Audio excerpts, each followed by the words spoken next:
नमस्कार विद्यार्थी मित्रांनो, मी Abhijit Wale from Target Academy Nashik घेऊन आलो आहे आपल्या सर्वांसाठी सीईटी 2024 आणि ही सीईटी 2024 जी आहे याचं आपण प्रिपरेशन कसं करणार आहोत आणि या संदर्भात सर्व गोष्टी ज्या आहेत आपण आजच्या लेक्चरमध्ये डिस्कस करणार आहोत.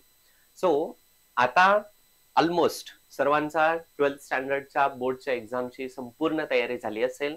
ज्या स्टुडंट्सची तयारी थोडीफार बाकी असेल त्यांच्यासाठी अजूनही 10-15 दिवस बाकी आहे.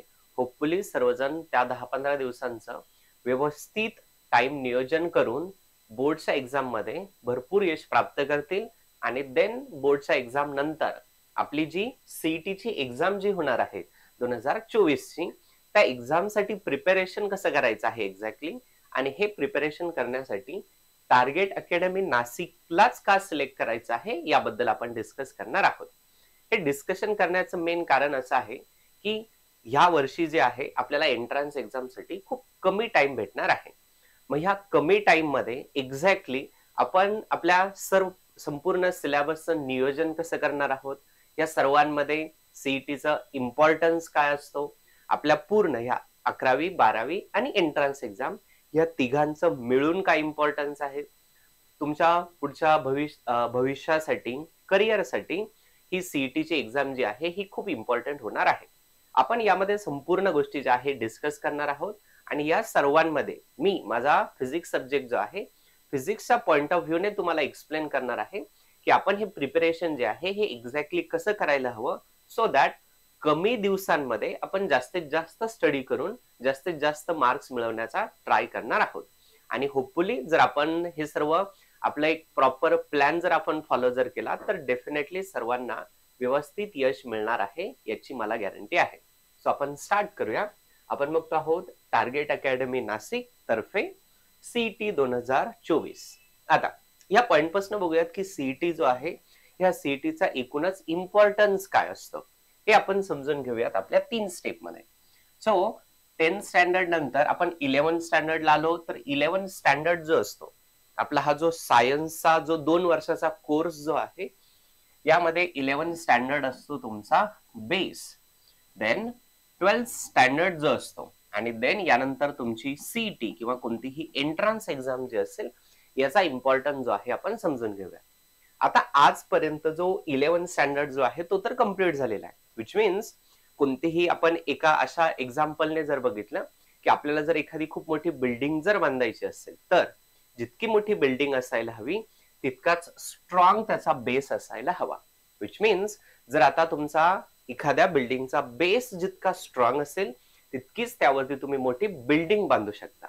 सो आपण जर आपल्या बिल्डिंगचा बिल्डचा जो पॉइंट ऑफ व्ह्यू आहे आपण आपल्या 12th स्टँडर्ड 11th आणि सीईटी याला जर कम्पेअर जर करून बघितलं तर 11th स्टँडर्ड काय आहे, ह्या तुमच्या भविष्यरूपी किंवा तुमच्या करिअरच्या पॉइंट ऑफ व्ह्यूने जी तुमची खूप मोठी बिल्डिंग जी असणार आहे त्याचा बेस म्हणजे होता तुमचा 11th standard. Then 12th standard काय होता, मग 12th स्टँडर्ड जो होता तो आता हा जो बेस जो असतो हा बेस कोणालाही दिसत नाही की ह्या बिल्डिंगचा बेस किती मोठा आहे किंवा किती छोटा आहे, हा कोणालाही दिसत नाही. 11th स्टँडर्डचं पण एक्झॅक्टली तसं आहे. 11th स्टँडर्डचे मार्क्स आपल्या कोणत्याही पुढे एक्झाम असेल किंवा ऍडमिशन प्रोसेस असेल किंवा इन जनरल फ्युचरमध्ये तुम्हाला कोणीही विचारणार नाही की तुम्हाला 11th स्टँडर्डला किती मार्क्स होते. याचा मिनिंग असा आहे की जसं आपली जी बिल्डिंग आहे बिल्डिंगचा बेस कोणाला दिसत नाही तशाच पद्धतीने 11th स्टँडर्डचे मार्क्सही कोणाला दिसत नाही. आता 12th स्टँडर्ड म्हणजे काय आहे तर 12th स्टँडर्ड ही इटसेल्फ बिल्डिंग आहे. कारण जशी आपल्या कोणत्याही ऍडमिशन प्रोसेससाठी भविष्यामध्ये तुम्हाला विचारले जातील तुमचे 12वीचे मार्क्स, म्हणजे तुम्ही ही जी बिल्डिंग जी बांधणार आहे 12th स्टँडर्ड रूपी ही किती मोठी आहे किती छोटी आहे हे तुमच्या 12th स्टँडर्डच्या मार्क्स वरती डिसाइड होणार आहे. आणि देन मग यानंतर ही एंट्रन्स एक्झाम म्हणजे एक्झॅक्टली काय असेल तर आता 11th स्टँडर्ड झालेला आहे विच मीन्स त्या बिल्डिंगचा बेस बांधून झाला आहे. 12th स्टँडर्ड म्हणजे आता ऑलमोस्ट तुमची 12th स्टँडर्ड एंड होईल, विच मीन्स आपली बिल्डिंग जी आहे तीही बिल्ड झालेली आहे. आता यानंतर एंट्रन्सचा पॉइंट ऑफ व्ह्यू काय येतो, आता फक्त बेस आणि बिल्डिंग ह्या त्या बिल्डिंगच्या जी प्राइस असेल किंवा त्याचं टोटल इव्हॅल्युएशन जे असेल तुमच्या फ्युचरचं करिअरचं इव्हॅल्युएशन जे असेल हे सर्व होणार आहे तुमच्या एंट्रन्स एक्झामच्या मार्क्स वरती. म्हणजे एक्झॅक्टली काय, आता फक्त बेस घेतला आणि बिल्डिंग उभी केली डझंट मीन की आपण त्या बिल्डिंगला लगेच यूज करायला स्टार्ट करू शकतो. त्या बिल्डिंगला आपल्याला अजून कलर करायचा आहे, त्याच्याभोवती आपण गार्डन बनवणार आहोत, आपल्या घरामध्ये आपण इंटेरियर करणार आहोत, सो दॅट एकूणच आपल्या आहे त्या बिल्डिंगची व्हॅल्यू जी आहे ही आणखी वाढणार आहे. सो आता जर कोणाचा अजूनही स्टडी झालेला नसेल की ज्यामुळे मे बी त्यांना 12th स्टँडर्डला जर कमी जर मार्क्स मिळणार असतील तर, बट जरी आपलं घर छोटं असेल, जरी आपली 10 फ्लोअरची 100 फ्लोअरची जरी बिल्डिंग नसेल, पण जे काही घर आहे त्या घराला जर आपण व्यवस्थित जर त्याला इंटेरियर कलर गार्डनिंग जर केलं आणि ती आपलं छोटंसं घर जर एखाद्या मेन स्पॉट वरती जर असेल तरी सुद्धाही त्या घराची व्हॅल्यू ओव्हरऑल तुमचं भविष्य आणि तुमचं करिअर हे खूप ब्राईट असणार आहे, तुमचं इव्हॅल्युएशन खूप जास्त असणार आहे. म्हणजे एकूणच की आता 11th स्टँडर्ड झालेलं आहे त्याबद्दल आपण काही चेंज करू शकत नाही. 12th स्टँडर्ड ऑलमोस्ट कम्प्लीट झालेलं आहे, अजून आपल्या हातामध्ये 10-15 दिवस आहेत, तुम्ही ते 10-15 दिवसाचं व्यवस्थित युटिलायझेशन करू शकता. बट एक गोष्ट कंपल्सरी आपल्या हातात अजून आहे विच इज द सीईटी. आणि ह्या सीईटीला तुम्ही जितका चांगल्या पद्धतीने प्रिपेअर कराल, जितका जास्त स्टडी कराल, तुमचं करिअर तुमचं भविष्य रूपी जी मोठी आपण घर मोठी बिल्डिंग बोलतो आहोत याचं इव्हॅल्युएशन खूप हाय होणार आहे, याची मला गॅरंटी आहे. मग आता ह्या जो 2024 साठी जो कमी टाइम आहे आपल्याकडे, ह्या कमी टाइम मध्ये आपण जास्त स्टडी कसा करणार आहोत याचं मी माझ्या फिजिक्सच्या पॉइंट ऑफ व्ह्यूने तुम्हाला आयडिया देतो आणि देन लास्टला एक टॉपिक सुद्धा मी तुम्हाला शिकवणार आहे. सो आपण कंटिन्यू करूया की ह्या सर्व एक्झाम्स मध्ये फिजिक्स जो आहे फिजिक्सचा इम्पॉर्टन्स का आहे हे आपण डिस्कस करूया. सो कोणतीही एक्झाम मे बी ती सीईटी असेल, जेडब्ल्यू असेल किंवा नीट असेल, ह्या सर्व एंट्रन्स एक्झाम मध्ये 2 सब्जेक्ट जे असतात हे कंपल्सरी कॉमन असतात. एक असतो फिजिक्स आणि दुसरा असतो केमिस्ट्री.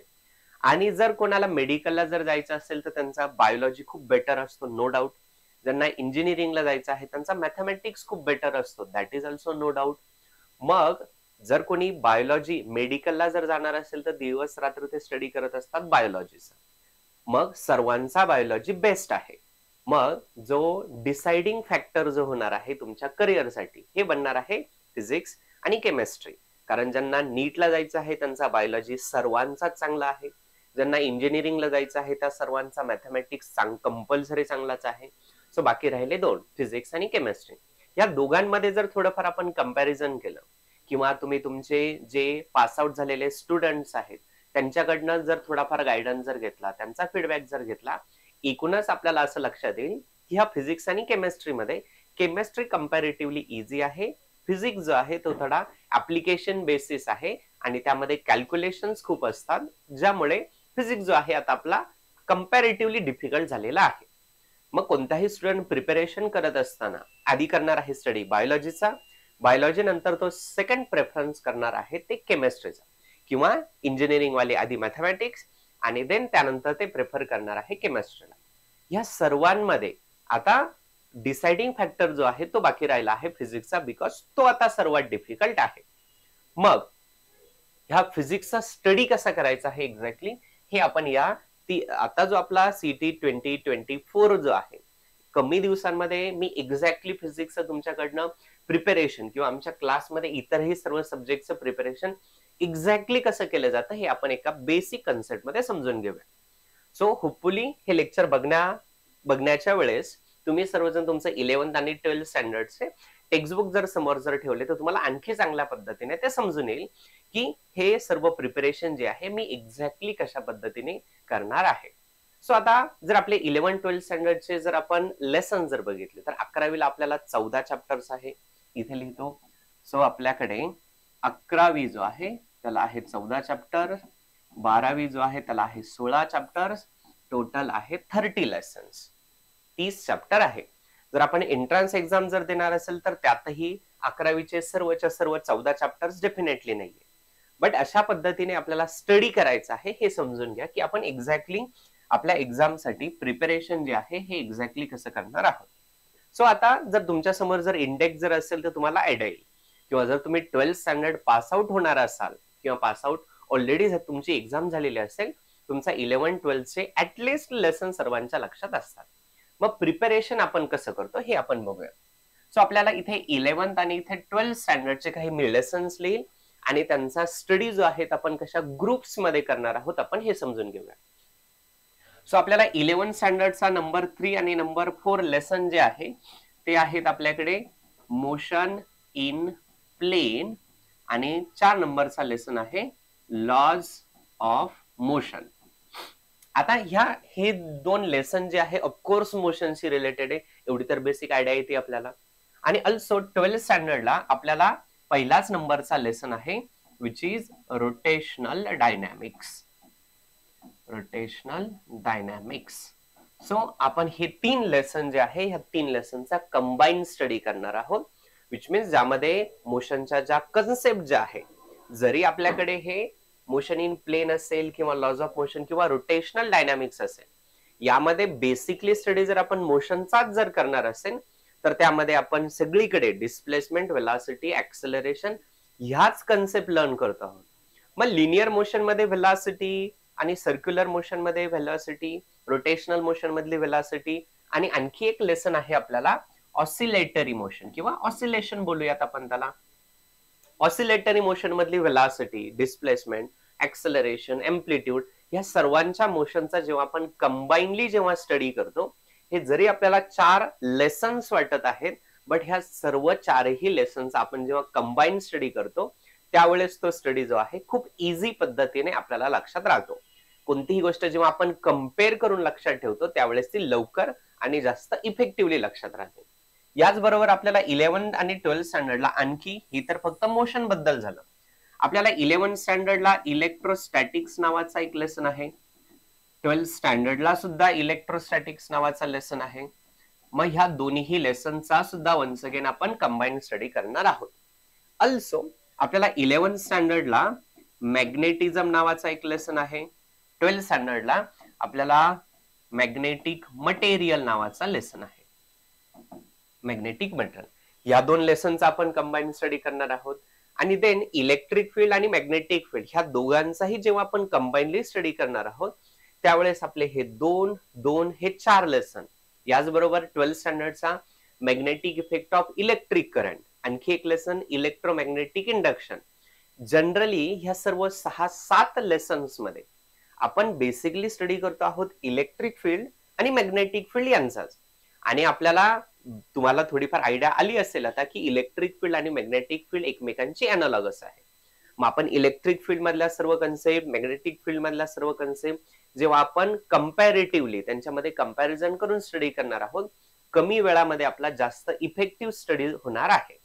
या फक्त आपल्याकडे एवढेच नाहीये, आपल्याला याचबरोबर अजून 11th स्टँडर्ड जो आहे आणि 12th स्टँडर्डचे जर आपण लेसन जर बघितले, 11th स्टँडर्डला आपल्याला एक लेसन आहे number 6 mechanical properties of the solid. 12th स्टँडर्डचा दुसराच लेसन आहे mechanical properties of the fluid. Basically दोन्ही लेसन मध्ये आपण मेकॅनिकलच प्रॉपर्टी स्टडी करतो आहोत आणि आपला जो मॅटर जो आहे त्याचा स्टडी आपण सॉलिड आणि फ्लुइड मध्ये असा क्लासिफाय केला.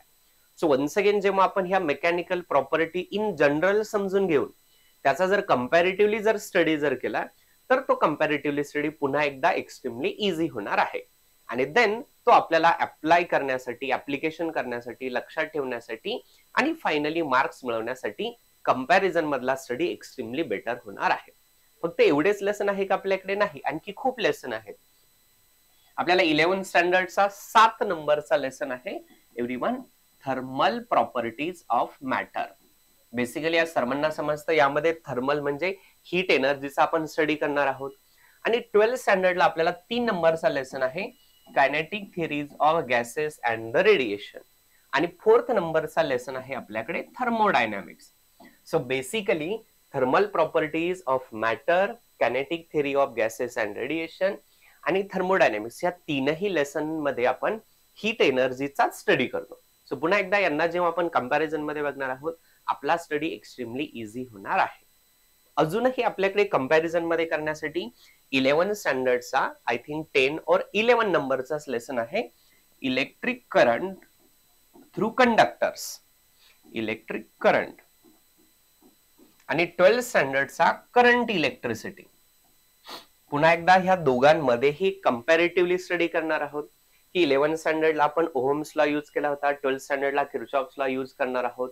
मग ओहम्स लॉ एक्झॅक्टली काय आहे, कुठे यूज केला जातो, किर्चॉफ्स लॉ काय आहे, कुठे यूज केला जातो, दोघांमधल्या सिमिलॅरिटीज आहे, डिफरन्सेस आहे, कधी कोणता लॉ यूज करायचा, कसा यूज करायचा आहे, त्याचे ऍप्लिकेशन्स, न्यूमरिकल आणि फॉर्म्युले जेव्हा आपण कंपॅरिझन मध्ये बघतो त्यावेळेस आपला स्टडी जो आहे हा वन्स अगेन एक्स्ट्रीमली इझी होणार आहे. सो अशा वेने जर आपण कंपॅरिझन मध्ये जर स्टडी जर केला तर आपला कमीत कमी टाइम मध्ये, कमीत कमी दिवसांमध्ये जास्तीत जास्त स्टडी होऊन आपण त्याला पुन्हा एकदा रिवाइज करून आपल्या सर्व एंट्रन्स मध्ये खूप चांगले मार्क्स मिळवू शकतो. सो पुन्हा एकदा आपण रिपीट करणार आहोत की आपण ह्या पॉइंट पर्यंत काय डिस्कस करत आहोत. आणि यामध्ये पुन्हा एकदा मी तीच गोष्ट रिपीट करेल की हा कंपॅरेटिव्हली स्टडी जो आहे हा आम्ही टार्गेट अकॅडमी नाशिकला फक्त फिजिक्स साठी करतो आहेत का नाही, केमिस्ट्री मध्येही करणार आहोत, मॅथमॅटिक्स आणि बायोलॉजी मध्येही एक्झॅक्टली अशाच पद्धतीने स्टडी केला जातो. मी माझ्या फिजिक्सच्या पॉइंट ऑफ व्ह्यूने तुम्हाला काही एक्झाम्पल देऊन सांगितलं की आपण एक्झॅक्टली स्टडी कसा करणार आहोत. आता एखादी गोष्ट की जस्ट बिकॉज मी असं सांगितलं की आपण मोशनचा कंपॅरेटिव्हली स्टडी करणार आहोत, पण तो एक्झॅक्टली कसा स्टडी करणार आहोत याचे ऍप्लिकेशन, त्याचं एक एक्झाम्पल जे आहे मी तुम्हाला इथे एक्सप्लेन करतो, व्यवस्थित बघा. आणि हे समजण्यासाठी जर तुमच्याकडे एकदम बेसिक मधलं बेसिक जरी नॉलेज असेल तरीही हे सर्वांना एकदम क्लिक होणार आहे. सो जसं आपण स्टार्ट केलं होतं की आपल्याकडे मोशनचा स्टडी करण्यासाठी खूप मोठा एक बंच नंबर ऑफ लेसन्स आहेत आपल्याकडे. 11th स्टँडर्डला number 3 and number 4 motion in a plane, number 4 laws of motion आहे. 12th स्टँडर्डचा पहिलाच लेसन रोटेशनल डायनॅमिक्स आणि 5th नंबरचा ऑसिलेशन, असे 4 लेसन आहे. आणि ह्या सर्व 4 लेसनचा मिळून ओव्हरऑल इम्पॉर्टन्स जो आहे हा खूप इन्क्रीज होत झालेला असेल. सो आपण बघूया की हा स्टडी मी एक्झॅक्टली करणार कसा आहे. सो आपण एक्झाम्पल म्हणून मी तुम्हाला एक्सप्लेन करतो आहे मोशनचा स्टडी. मग आता हा मोशन जो आहे, मोशन म्हणजे काय, तर एखाद्या पार्टिकलची जेव्हा वेलॉसिटीची व्हॅल्यू ही नॉन झिरो असते त्यावेळेस आपण बोलतो की तो पार्टिकल असतो मोशन मध्ये. मग आता ही वेलॉसिटी जी आहे ही आहे वेक्टर क्वांटिटी, आणि कोणतीही वेक्टर क्वांटिटी जर असेल तर त्या वेक्टर क्वांटिटी मध्ये आपल्याला माहिती आहे 2 कंपोनंट्स असतात. एक कंपोनंट असतो डायरेक्शनचा आणि एक कंपोनंट असतो मॅग्निट्यूडचा. मग आपण डायरेक्शन आणि मॅग्निट्यूड यांच्या हेल्पने मोशनला क्लासिफाय करणार आहोत. आणि त्याच पद्धतीने आपल्या नंबर ऑफ लेसन आणि लेसनचं नाव आपल्याला एक्झॅक्टली कसं आलेलं आहे हे आपण स्टडी करूया. सो डायरेक्शनच्या बेसिसवरती मी जर मोशनचे टाइप जर केले तर टोटल किती टाइप होणार आहे, टोटल 5 टाइप होतील. कोणते टाइप, जर एखादं मोशन जर स्ट्रेट डायरेक्शन मध्ये जर होत असेल याला बोलणार आहोत आपण लिनियर मोशन, फक्त स्ट्रेट डायरेक्शन मध्ये, no left, no right, no up down, no turn, only a linear motion. Then number 2, जर एखादं मोशन जर along the circumference of the circle जर असेल याला बोलणार आहोत आपण सर्क्युलर मोशन.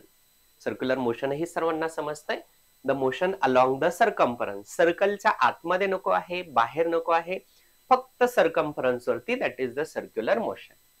नंबर 3 आहे आपल्याकडे रोटेशनल मोशन.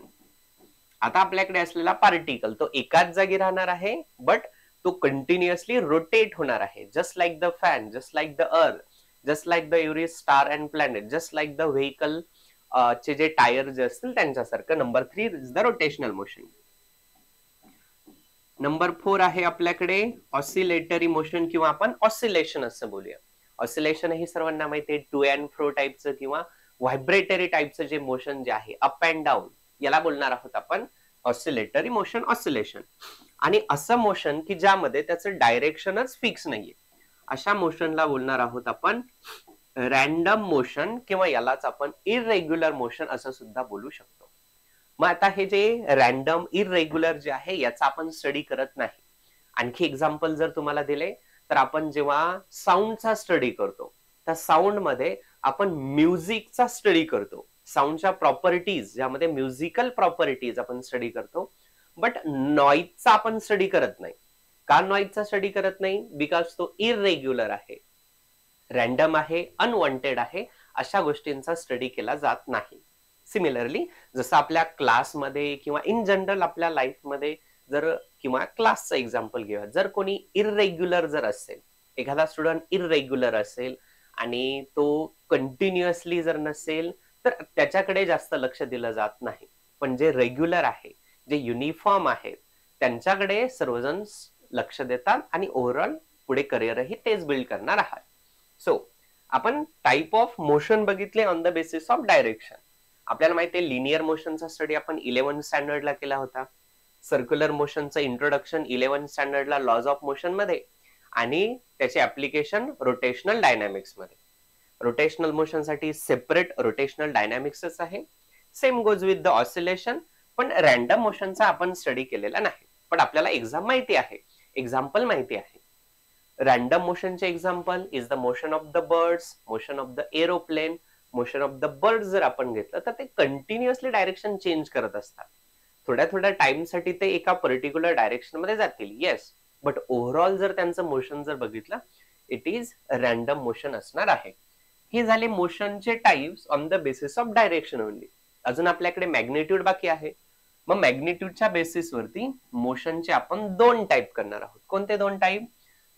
त्यामध्ये आपल्याकडे टाइप असणार आहे युनिफॉर्म मोशन आणि नॉन युनिफॉर्म मोशन. म्हणजे काय की आपल्याकडे हे जे मोशन जे असणार आहे यामध्ये व्हेलॉसिटीची फक्त मॅग्निट्यूड जर कॉन्स्टंट जर असेल तर याला युनिफॉर्म मोशन बोलणार आहोत, आणि याची मॅग्निट्यूड जर कॉन्स्टंट नसेल तर याला आपण बोलणार आहोत नॉन युनिफॉर्म मोशन. बरं, आपला स्टडी फक्त सेपरेट डायरेक्शन आणि मॅग्निट्यूड वरती संपतो का? नाही. तुम्हाला आठवत असेल आपण असाही स्टडी केला आहे युनिफॉर्म सर्क्युलर मोशन आणि व्हर्टिकल सर्क्युलर मोशन मध्ये non uniform circular motion. Also जेव्हा आपण रोटेशनल डायनॅमिक्स मध्ये स्टडी करत होतो आपण कायनेटिक एनर्जी साठी डेरिव्हेशन डिराइव्ह केलं आहे, टॉर्क साठी, मोमेंटम साठी जेव्हा आपण डेरिव्हेशन डिराइव्ह करत होतो आपण काही डेरिव्हेशन मध्ये टू बी एक्झॅक्टली आपला जो मोमेंटम आणि कायनेटिक एनर्जीचे जे डेरिव्हेशन आहे त्याच्यामध्ये आपण ओमेगा विच इज अँग्युलर व्हेलॉसिटीची मॅग्निट्यूड कॉन्स्टंट ठेवली आहे. बट जेव्हा आपण टॉर्क कॅल्क्युलेट करत होतो त्यावेळेस आपला ओमेगा, तो ओमेगा जो होता त्याची व्हॅल्यू कॉन्स्टंट नव्हती कोणत्याही डेरिव्हेशन मध्ये. सो ओव्हरऑल आपण हाच स्टडी करत होतो तिथे. बरं, मोशनचे फक्त एवढे 2च वेने टाइप होतात का? नाही. मोशनचे आणखी एका पद्धतीने वेगळ्या पद्धतीने टाइप होतात आणि on the basis off period. जर एखादं मोशन स्वतःला इक्वल इंटरवल नंतर रिपीट जर करत असेल, आपल्याला माहिती आहे अशा मोशनला आपण बोलणार आहोत पिरियोडिक मोशन, आणि जर रिपीट करणार नसेल तर याला बोलणार आहोत आपण नॉन पिरियोडिक मोशन. सो आपण एखाद्या मोशनला पिरियोडिक मोशनही बोललो होतो. फॉर एक्झाम्पल आपण सर्क्युलर मोशनला पिरियोडिक मोशन बोललेलो आहोत. ऑसिलेटरी मोशनलाही पूर्ण आपण लेसन मध्ये पिरियोडिक मोशन असल्यासारखं ट्रीट केलेलं आहे. सो वन्स अगेन आपण यांचा स्टडी करतो आहोत. फक्त जेव्हा आपण एखादा इंडिव्हिज्युअल पॉइंट बघतो त्यावेळेस आपल्याला थोडंफार 1 मिनिट विचार करून आपल्याला ह्या सर्व कन्सेप्ट जे आहेत त्याला अप्लाय करता यायला हवे. आणखी एका पद्धतीने फायनली हा थोडाफार इम्पॉर्टंट पार्ट आहे. सो 4th टाइप आहेत आपला. डायरेक्शन झाला, मॅग्निट्यूड झाला सेकंड, पिरियड आपण कन्सिडर करूया 3rd पॉइंट, आणि नाव डी 4th टाइपने आपण मोशनचे टाइप्स करूया on the basis of the dimension. मग डायमेन्शन म्हणजे काय की आपण मॅथमॅटिक्स मध्ये ज्याला कोऑर्डिनेट्स बोलतो, एक्स कोऑर्डिनेट, वाय कोऑर्डिनेट आणि झेड कोऑर्डिनेट्स, यालाच आपण फिजिक्स मध्ये सिंपल लँग्वेज मध्ये बोलणार आहोत डायमेन्शन. मग एखादं मोशन जर फक्त एकाच डायमेन्शनने आपण एक्सप्लेन करू शकत असेल तर 1D किंवा 2D किंवा 3 डायमेन्शनल मोशन. याही पैकी हा 1 डायमेन्शनचा जो मोशन जो आहे याला बोललं जातं motion in a line. 2 dimension मध्ये याला बोललं जातं मोशन इन अ प्लेन, आणि 3 डायमेन्शन मध्ये याला बोलणार आहोत आपण motion in a space. So आता आपल्याला इथे समजतं आहे की हा 2 dimensional motion which is motion in plane जो आहे हा होता आपला 11th स्टँडर्डचा 3 नंबरचा लेसन. सो जर तुम्हाला हे जर माहिती असेल तुम्हाला एक्झॅक्टली समजणार आहे की जेव्हा आपण एखाद्या लेसनचं नाव रीड करतो त्यामध्ये एक्झॅक्टली आपल्याला काय एक्सपेक्टेड हे आपल्याला समजून येईल. सो 3 नंबरचा 11th स्टँडर्डचा lesson motion in a plane. मला लगेच आयडिया येणार आहे की यामध्ये जे सर्व मोशन बघणार आहोत आपण ते मोशनला एक्सप्लेन करण्यासाठी मला 2 ऍक्सिस लागणार आहेत. 2 डायमेन्शन्स यूज होणार आहेत. मोशन इन प्लेन आपण स्टडी करणार आहोत. सो आता कोणताही ऑब्जेक्ट जेव्हा मोशन मध्ये असतो मी इमिजिएटली सांगू शकतो त्याच्या ह्या 4 प्रॉपर्टीज. ऍज अन एक्झाम्पल आपण जर कन्सिडर केलं की बर्डचं एक्झाम्पल. सो बर्ड जे आहे on the basis of random direction मध्ये असतात. रॅन्डम डायरेक्शनच्या मोशन मध्ये. On the basis of magnitude ते नॉन युनिफॉर्म असतात. पिरियड मध्ये ते नॉन पिरियडिक असतात. आणि डायमेन्शनच्या बेसिसवरती असतात 3 डायमेन्शनल मोशन मध्ये. कोणताही ऑब्जेक्ट जर आता मोशन मध्ये आहे विदाउट एनी डाऊट तुम्ही त्याच्या 4 प्रॉपर्टीज 4 वेजने त्याला एक्सप्लेन करू शकाल. आपण जर मोशन ऑफ एरोप्लेन घेतलं किंवा मोशन ऑफ द आपण एखादी ट्रेन घेऊया जनरली एक्झाम्पल. सो आपल्याला माहिती आहे जर ओनली ट्रेन कन्सिडर करूया की ट्रॅक जो आहे रेल्वे ट्रॅक आपला स्ट्रेट डायरेक्शन मध्ये आहे. So it is linear motion. Uniform non uniform दोन्ही पॉसिबल आहे. पिरियडिक नॉन पिरियडिक दोन्हीही पॉसिबल आहे. बट इथे डेफिनेटली आपल्याला माहिती आहे की जी आपली ट्रेन जी आहे ही कंपल्सरी 2 डायमेन्शनल मोशन मध्ये किंवा समटाइम्स 1 डायमेन्शनल मोशन मध्ये परफॉर्म करणार आहे. आपली जी ट्रेन जी आहे ही फक्त स्ट्रेट जाऊ शकते. Yes. Left and right turn घेऊ शकते. येस. एक्झॅक्टली 90 डिग्री सारखं नाही. बट ऑफकोर्स ट्रेन ज्या आहेत ह्या टर्न घेतात विच इज 2 डायमेन्शन अर्थच्या सरफेस वरती. एक्स ऍक्सिस वाय ऍक्सिस आणि ह्या संपूर्ण अर्थ सरफेस वरती मोशन परफॉर्म करेल. एरोप्लेन जर असतील तर एरोप्लेन जे नॉट ओनली फॉरवर्ड आणि लेफ्ट अँड राईट बट ते अपवर्डही जातात. सो त्यांना 3ही डायमेन्शन्स यूज करावे लागतात त्यांचं मोशन एक्सप्लेन करण्यासाठी. सो अशा पद्धतीने आपण कोणतंही मोशन जर बघितलं तर त्या मोशनचा आता जेव्हा मी ह्या कंपॅरेटिव्हली स्टडी करणार आहे एक्स्ट्रीमली स्टडी इझी होणार आहे. सो अशा वेने आपण फिजिक्स आणि इन जनरल सर्व सब्जेक्टचा स्टडी करणार आहोत आपली सीईटी 2024 साठी. सो पुन्हा एकदा मी रिपीट करेल की आपण सीईटी 2024 जो आहे टार्गेट अकॅडमी नाशिक तर्फे आपण एक्झॅक्टली कसा स्टडी करणार आहोत. आपण लेक्चरचं स्टार्ट केला होता विथ द आपल्या सीईटीचं इम्पॉर्टन्स. सर्वांना आता समजलं असेल. 11th स्टँडर्ड एक बेस होता. 12th स्टँडर्ड तुमच्या करिअर रूपी बिल्डिंग होती ती दिसणार आहे सर्वांना. आणि देन त्यानंतर तुमचे एंट्रान्सचे मार्क्स ही सर्व तुमच्या पुढच्या करिअरसाठी इक्वली इव्हन त्याही पेक्षा जास्त इम्पॉर्टंट आहे. सो सर्वजणांना येणाऱ्या 2024 सीईटीच्या एक्झामसाठी बेस्ट ऑफ लक. होपफुली आपण लवकरच भेटूयात आणि सर्वजण मिळून सीईटी 2024च्या एक्झाम मध्ये भरपूर यश प्राप्त करूया. थँक्यू.